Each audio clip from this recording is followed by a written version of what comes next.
Ustadz, bagaimana hukumnya wanita yang memotong rambutnya pendek menyerupai laki-laki? Wah, ini banyak tersinggung ini kalau dibahas ini. Sahabat-sahabatku di mana saja berada, jadi Rasulullah SAW bersabda, Allah melaknat laki-laki yang menyerupai wanita dan wanita yang menyerupai laki-laki. Itu umum. Sehingga perempuan yang berpenampilan seperti laki-laki dengan niat menyerupai laki-laki itu hukumnya haram dan itu berdosa.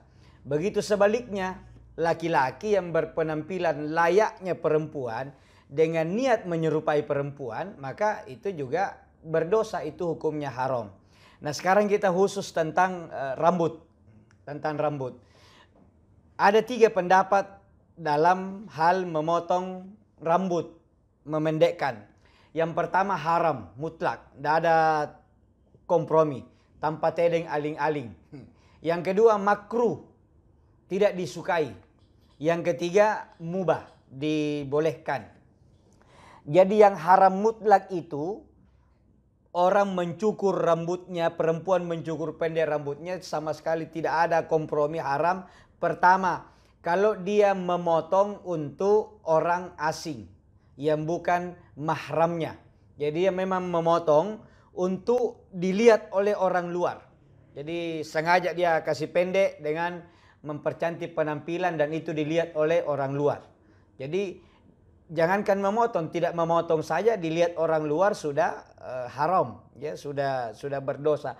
Yang kedua, kalau dia memotong rambutnya pendek karena meniru wanita yang kafir atau tokoh idolanya, orang kafir atau orang fasik, itu juga haram karena dia mencontoh orang yang tidak layak dicontoh.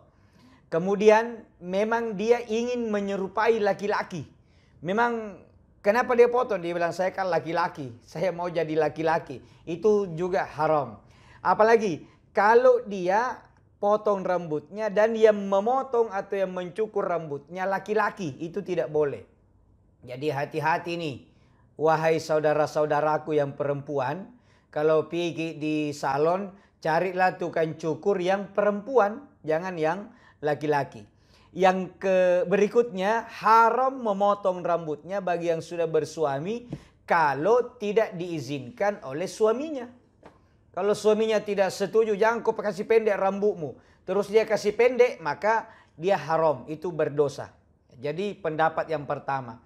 Kemudian ada yang membolehkan, ya, ada yang memakruhkan boleh tapi tidak disukai, ada yang mengatakan boleh-boleh saja, ya, boleh-boleh saja.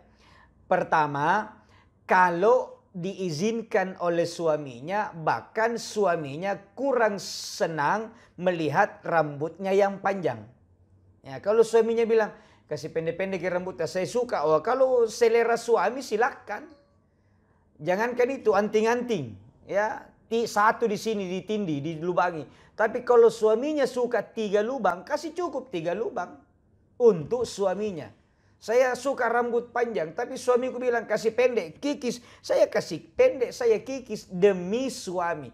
Dan yang melihat adalah suami. Biar semakin dekat dengan suaminya. Tapi kalau suaminya tidak izinkan, wah ini tidak boleh. Ya, dalam ada hadis ini, riwayat Muslim, ya, bahwa istri Rasulullah SAW, yaitu ada memotong rambutnya, ya'khudna min ru'usihinna, istri Rasulullah itu memotong rambutnya hatta takuna kal wafrah, sampai wafrah. Wafrah itu di atasnya apa namanya ini? Bahu. Di atasnya bahu. Yang kedua wafrah itu di pelipis yang sejajar telinga. Jadi rambutnya sampai di telinga. Berarti ada dasarnya boleh, tapi sekali lagi cukur pendek, bukan menyerupai laki-laki. Ya, bukan menyerupai laki-laki. Dan pendapat yang ketiga mengatakan bahwa persoalan rambut pendek atau panjang ini bagi wanita karena diperselisihkan oleh ulama, maka kembali kepada Quran dan hadis. Dicari ternyata tidak ada. Akhirnya kembali ke hukum asal, bahwa asal dari segala sesuatu aslinya adalah mubah sampai ada yang melarangnya. Jadi tinggal sekali lagi kita kembalikan ke niat.